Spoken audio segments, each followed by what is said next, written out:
पांडे 1827-1857 एक भारतीय सैनिक थे जिनके ब्रिटिश ईस्ट इंडिया कंपनी के खिलाफ विद्रोह ने 1857 की क्रांति, जिसे भारत का प्रथम स्वतंत्रता संग्राम भी कहा जाता है, की नींव रखी थी। उनका जन्म 19 जुलाई 1827 को उत्तर प्रदेश के बलिया जिले के नगवा गांव में एक ब्राह्मण परिवार में हुआ था। सैन्य सेवा: वे 1849 में ब्रिटिश ईस्ट इंडिया कंपनी की सेना में शामिल हुए। 1857 तक वे बैरकपुर, कोलकाता के पास में तैनात 34वीं बंगाल नेटिव इन्फैंट्री की 5वीं कंपनी में सिपाही थे। विद्रोह की शुरुआत: 1857 के विद्रोह के पीछे मुख्य कारण नई एनफील्ड P53 राइफल का आना था। इन राइफलों को लोड करने के लिए सैनिकों को कारतूस के सिरे को अपने दांतों से काटना पड़ता था। ऐसी खबरें फैलीं कि ये कारतूस गाय और सूअर की चर्बी से बने थे, जो हिंदू और मुस्लिम दोनों धर्मों के सैनिकों के लिए बेहद अपमानजनक और धार्मिक भावनाओं को ठेस पहुंचाने वाला था। 29 मार्च 1857 को मंगल पांडे ने बैरकपुर परेड ग्राउंड पर खुला विद्रोह कर दिया। उन्होंने अपने साथी सैनिकों को ब्रिटिश अधिकारियों के खिलाफ उठ खड़े होने के लिए उकसाया। उन्होंने अपने एडजुटेंट लेफ्टिनेंट बॉग पर गोली चलाई और सार्जेंट मेजर ह्यूसन पर हमला किया।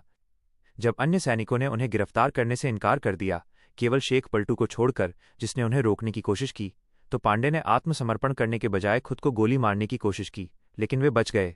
अंततः उन्हें काबू कर लिया गया और गिरफ्तार कर लिया गया। मुकदमा और फांसी: मुकदमा: गिरफ्तारी के बाद उन पर सैन्य अदालत में विद्रोह का मुकदमा चलाया गया। मृत्यु: उन्हें मौत की सजा सुनाई गई और 8 अप्रैल 1857 को 29 वर्ष की आयु में उन्हें फांसी दे दी गई। हालांकि उनका विद्रोह उस समय एक सीमित घटना थी, लेकिन इसने ब्रिटिश सेना में हलचल मचा दी। मंगल पांडे के बलिदान ने भारतीय सैनिकों के मन से अंग्रेजों का डर निकाल दिया।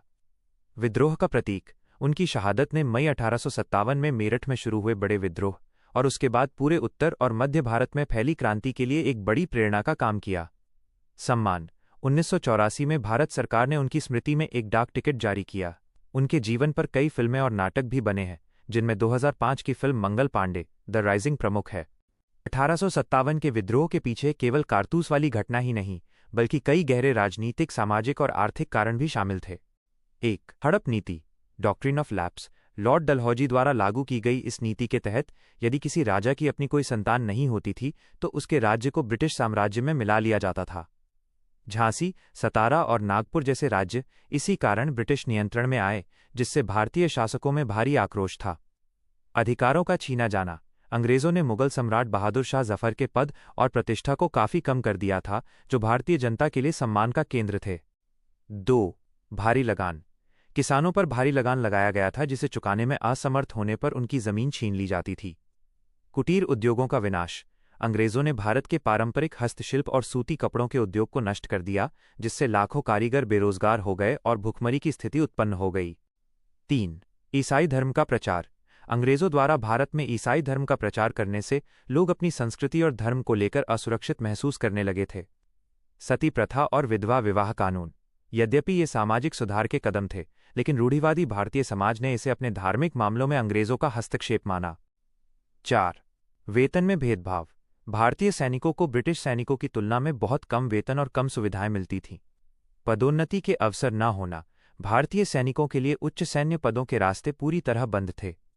कारतूस की घटना: जैसा कि हमने मंगल पांडे के संदर्भ में देखा, ये सैनिकों के असंतोष की तात्कालिक वजह बनी।